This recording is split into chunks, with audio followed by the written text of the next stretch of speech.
Welcome to Rick's 1/3 scale models. My name is Rick. Today I'm going to be looking at the three models on the market for the Leopard 2A7V in 1/35 scale. Now, the first model that came out was Border a while back, and then Ryefield followed pretty close after that, and then Tamiya came out last with their kit. I have all three. I've done reviews on all three. I've looked at them in detail. I've built the brands before and the goods and the bads on all of them, but I wanted to do a side-by-side comparison and really give you a better idea as to which kit might work best for you. They all are superb kits. They all are a little different. The build is real similar in some and a little different in others. They have their positives and negatives on all three kits. None of them is the perfect kits, but all three of them would be a great purchase. And I would purchase all three of them and build any one of them. They're all great kits. But, like I said, they're all a little different, and depending on your desires, which one might work best for you. So let's dive into it, give it a look, and see what we think. So comparing the turrets, we have the Ryefield, we have the Border, and we have the Tamiya. Now, the Ryefield comes separate and loose. Both of these are on sprue sheets. This one you have one side to assemble in the back. This one you have both sides and the back. Just looking at the top, you have the non-skid. You can kind of see here. Kind of get the angle of it there. The details. You also have some markings right here that the other kits don't have. Overall, the non-skid is appropriate and accurate looking. You have weld lines. There's you can see the weld marks on the Ryefield kit. All this area is attached in one piece, and the sides, which are mostly covered up anyway. Looking at the Border, same thing, really good quality non-skid. You have the weld lines here. They don't have the markings that the Ryefield kit has there, but the overall quality here is also really nice. Very clean, good quality injection molding. Looking at the Tamiya, once again, you have really good quality non-skid. It's laid out correctly. You don't see weld lines here, though. They're lines, but you don't see that weld line like the other two kits. But the overall quality, other than that, is there. This plate here is separate on the other kits. On this one here, it's actually molded into the kit itself. Now, comparing the sides of the turret, on the Border kit, you see the weld lines here, the details, and then on the other sheet, the other components, same good quality, really nice weld marks, very, very noticeable. Really nice job there. Looking at some of the other parts, you can see also really good quality molding in that. Looking at the Tamiya sides, they kind of have a weld line here. It's not quite as distinctive. You can see some of the places here, but like I said, it's not as distinctive. A lot of this is covered up, so it's not really relevant, but just that little extra part. And then looking at the Ryefield kit, very similar to the Border as far as the quality of the weld and distinctness of it. Really nice job overall. So let's take a look at the barrels. Now, the Tamiya barrel is here. It's got your really good, nice details on it. The fume extractor is smooth on the real vehicle. This is fiberglass, and you see the fiberglass material pattern on it, but this is completely smooth. It's something that you can modify and add that detail on, but it's not part of it. It's definitely not smooth like they have it here. It's got a distinctive fiberglass pattern. The barrel itself is a single piece, which is nice. You don't have to glue two sides and try to get it squared away. And then match, you have your water vents visible. You have all the different details that are on the barrel there. Really nice job. You have your muzzle here with your barrel sight part that sits on the side that they can check the barrel to see if it's distorting the ammunition. It's part of the firing process. Looking at the border, you have two options with the border. You either have a plastic barrel or you have a metal barrel. Now the metal barrel is absolutely superb. It is very, very much by far the nicest. There's no seams on it. It's perfect. It's got all the weld marks, vent ports, and details on it, which is great. You have your fume extractor here, which is smooth like the Tamiya kit, but this is a slide mold, so it's one part, so that's better for the overall finish, but it does not have that texture on it that the real tank has. Then looking at the rifle kit, the barrel itself is one piece, also plastic. Really good quality. These details are a little more predominant on it. They also have that distinctive fiberglass pattern on the fume extractor part here. It's actually almost a little bit too much, but you could easily sand that down to kind of dull it. But that is a nice effect that the actual tank has. Looking at the road wheels, now you have the border here. You can see the pattern in there, the bolt pattern, the overall shape of them. There are two pieces. They have a molly that goes in between them so that they're removable. I always like that component. Looking at the Tamiya, same thing. You have your bolt pattern. They have a better bolt pattern here. They're more distinctive, more detailed, more accurate looking. Very, very nice work there. You can see the outside here and then the inside there. Both of them highly detailed, both sides. And then looking at the rifle kit. Not as detailed on the bolt pattern as the Tamiya kit, but they do have the manufacturer's stamping on the inside of the road wheel, and it has more of a texture to it, which is more accurate, whereas the other two kits don't have the texturing or the manufacturer's information, but the bolt pattern is more predominant on the Tamiya kit than on the border or the rifle kit. But overall, these are definitely, with that stamp, it makes it really look really sharp.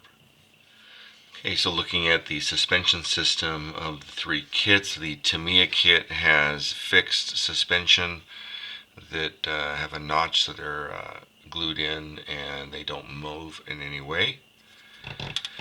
The Rifle kit has a movable suspension with the torsion spring here, so that you can move them up and down. They do have functionality to them. And then the border kit also has that same functionality like the Rifle kit, where they move up and down, and you can, without a lot of modifications, make the road wheels done different elevations as if it's going over obstacles and things like that. Okay, let's look at some of the lower hull details.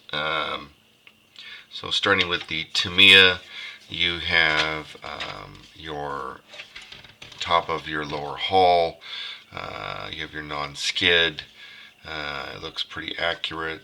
No weld lines here. It kind of feels like there's a texture on them, but you really can't see it. Not very easily. There are some added parts you have to do here to increase the detail levels.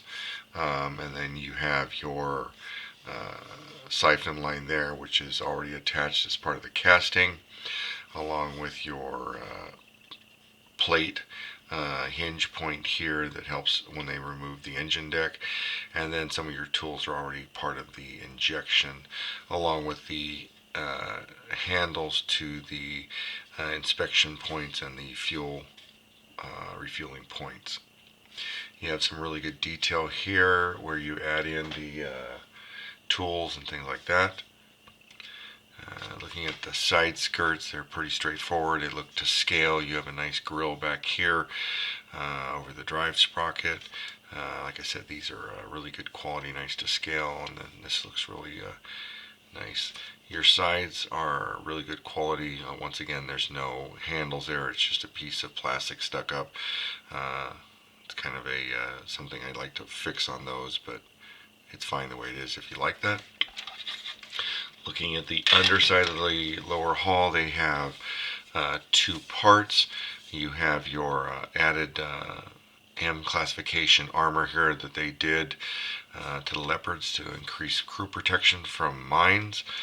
You also have here, you can see some of the additional modifications in the details on the road wheel axle points.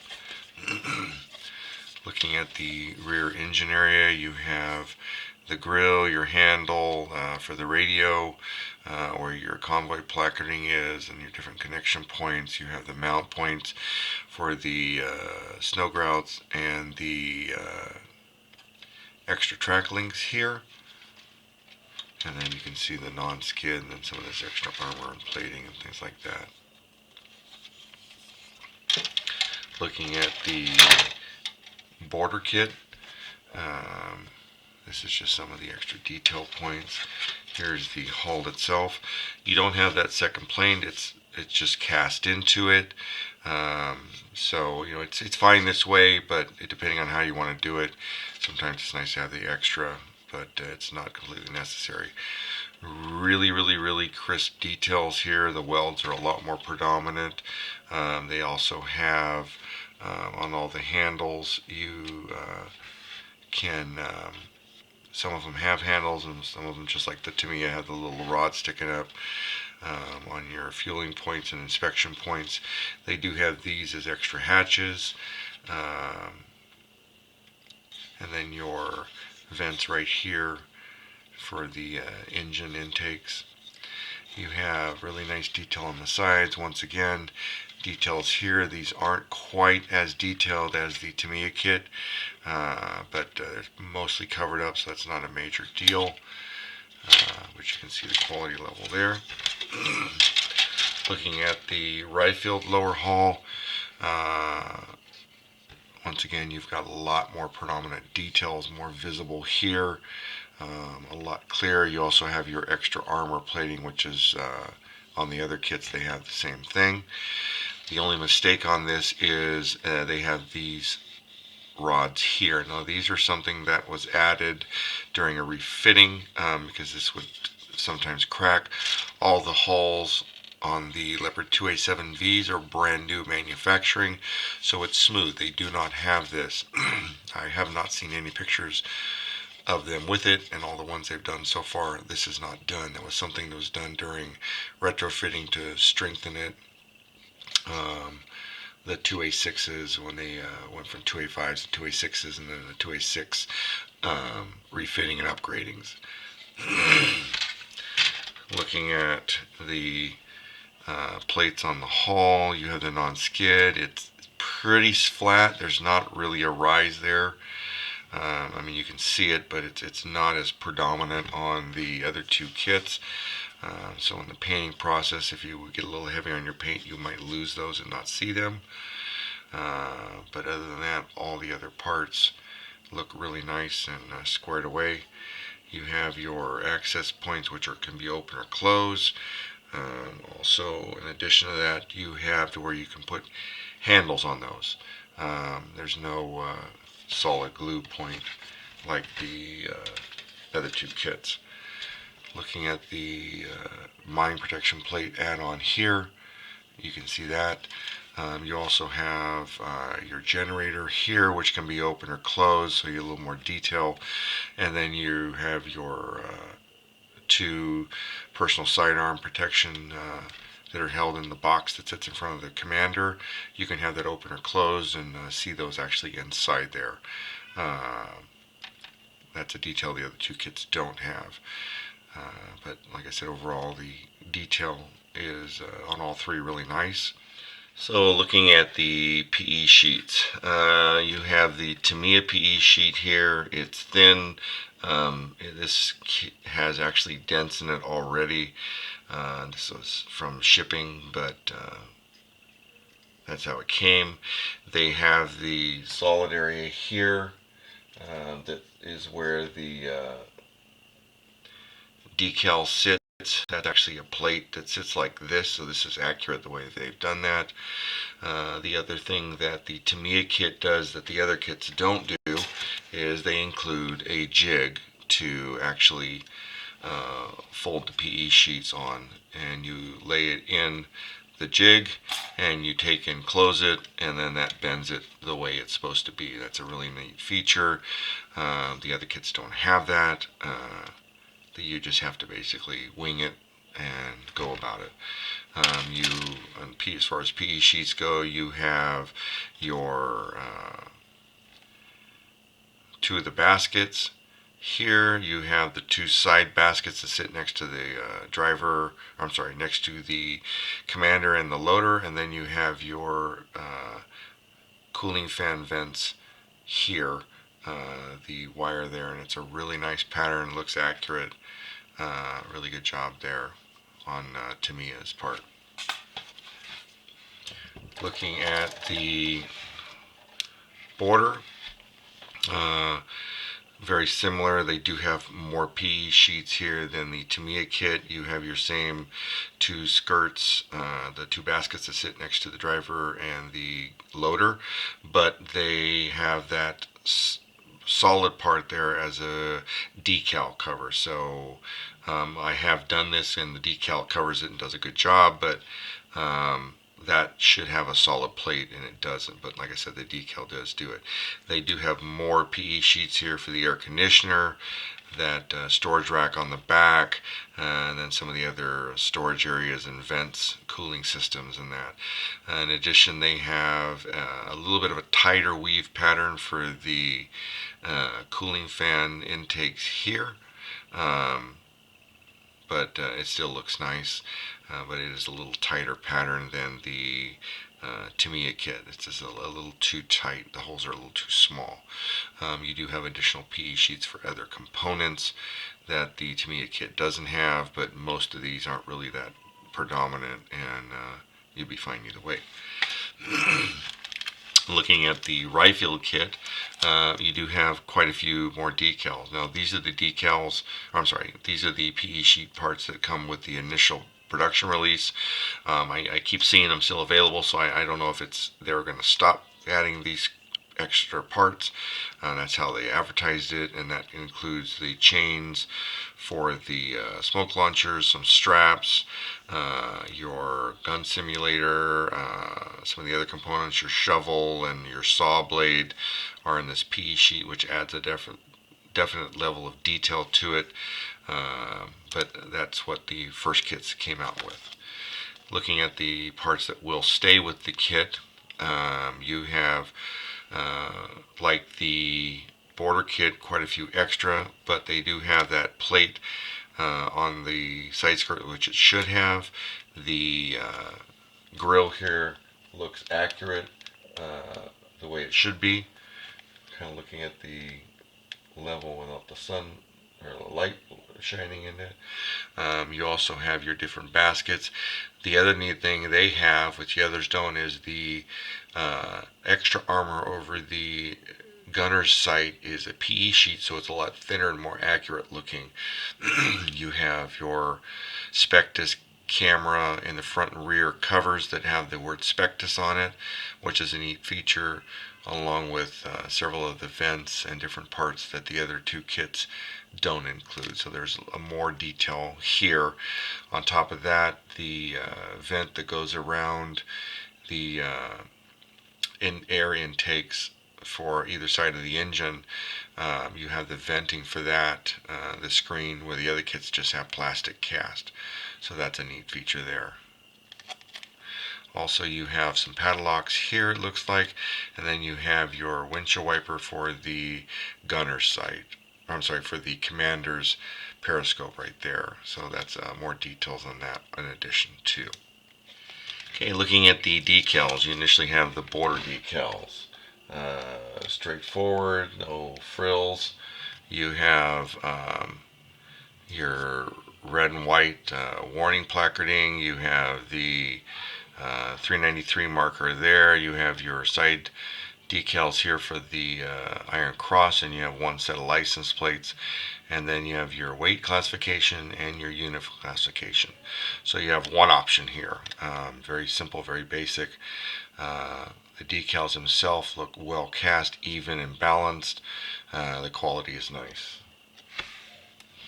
Looking at the Tamiya, you have 3 sets of license plates.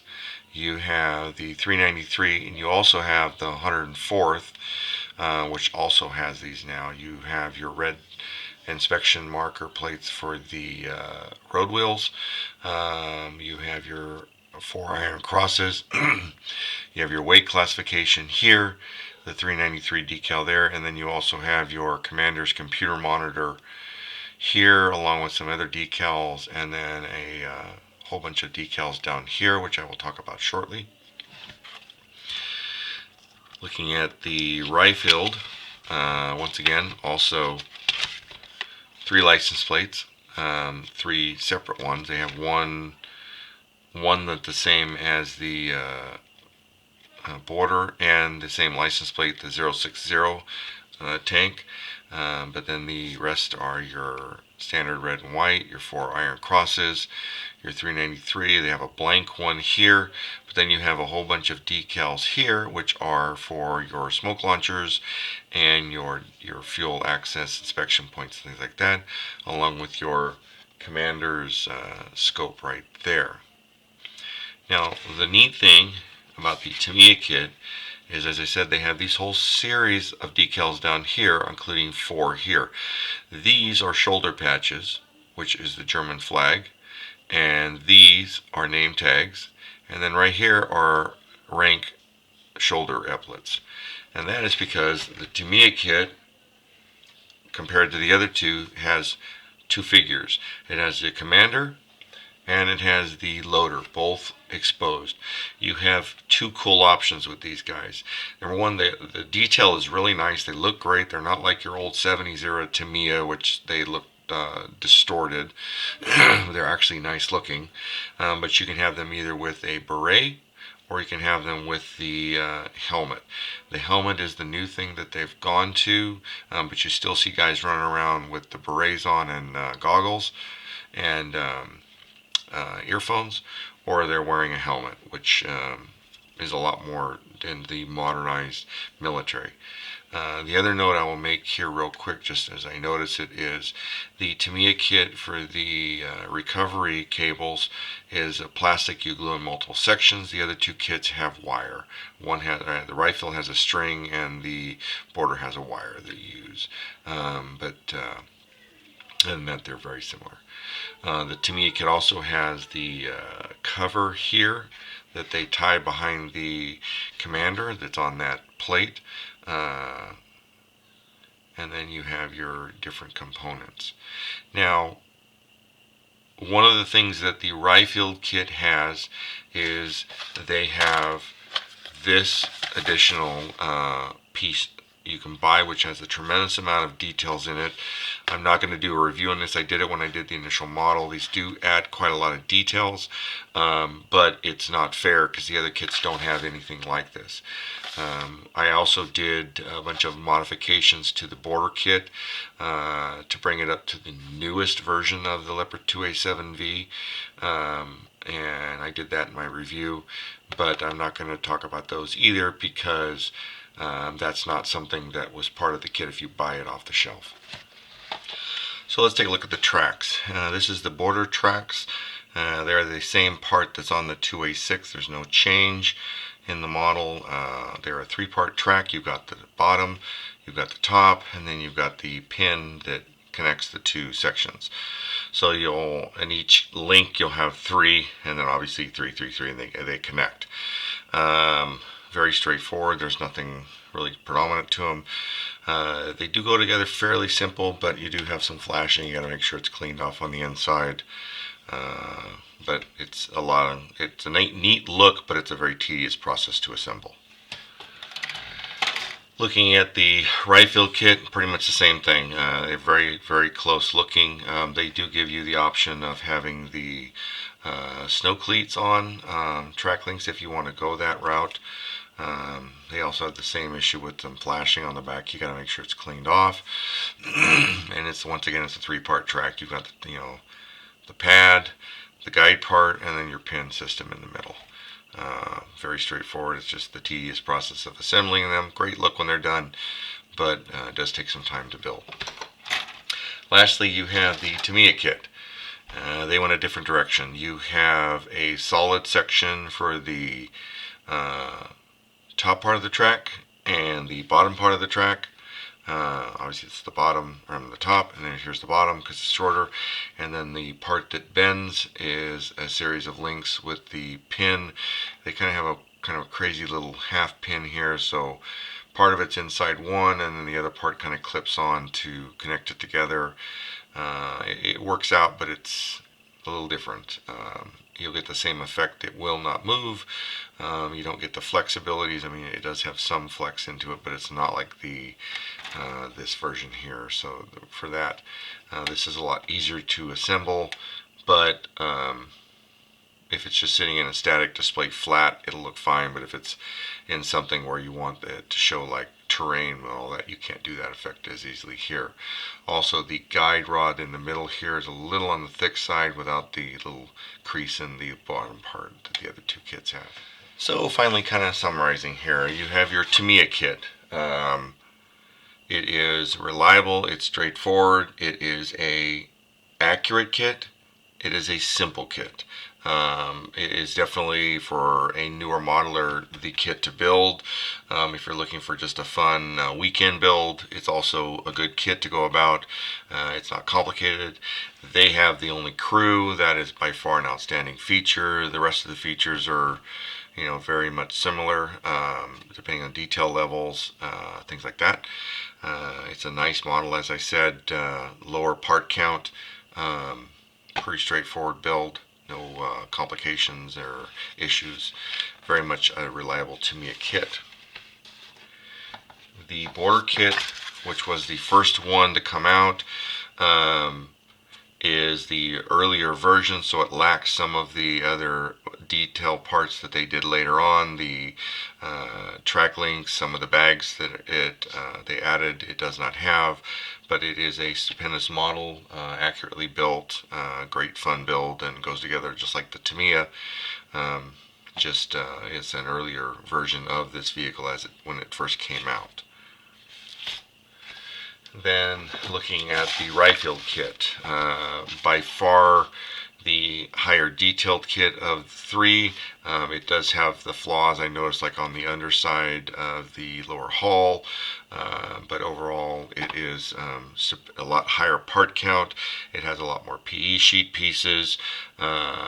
You will definitely have to take a couple days to build this one. They also have done some things that I did not mention, is they have these track links here.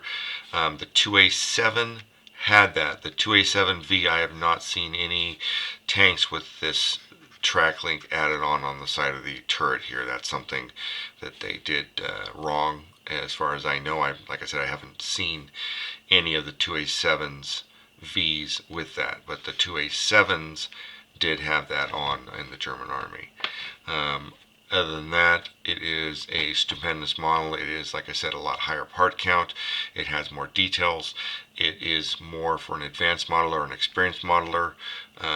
So kind of comparing the three, all three are great kits. Tamiya is an entry-level kit. Border is a little more advanced, but also, an entry-level kit as far as, an advanced modeler can build it and have fun, and an entry-level modeler can build it and have fun. Same with the Tamiya kit, identical. The right field kit, though, it's a little more challenging, so you're definitely going to have to know what you're doing and pay a lot closer attention. There's a lot more parts there that you can have options with and move, so things like that. Look at the reviews specific to the models to get a lot more of the details there. But side by side, all three kits are outstanding. All three kits are well made. All three kits are well designed. Detail wise and level of difficulty, it depends on what level you want to go for. Definitely, I like all three. Like I said, I have all three, and I built all three manufacturers' models before, and I would not have any issues with any of these models. But that's the overall review of these. So that's the three kits. As you can see, they do have their goods and bad points. All three are winners. I like all three kits. I obviously have all three, and I have no problem with any of them. I have my preferences personally, and every modeler does. Either way, all three kits are highly recommended, and enjoy. I think you would enjoy building them. I do have more videos coming out soon. I've been real busy doing a lot of 3D resin printing and modifying and designing. I'm going to be doing some videos on that shortly, just to kind of show what I've been up to for the last 6 months, looking at my projects and kind of taking this hobby to a different level. On top of that, I have lots of plastic models still to build, and more projects coming soon. So anyway, everyone take care, happy modeling, and I'll see you on the next one. Bye-bye.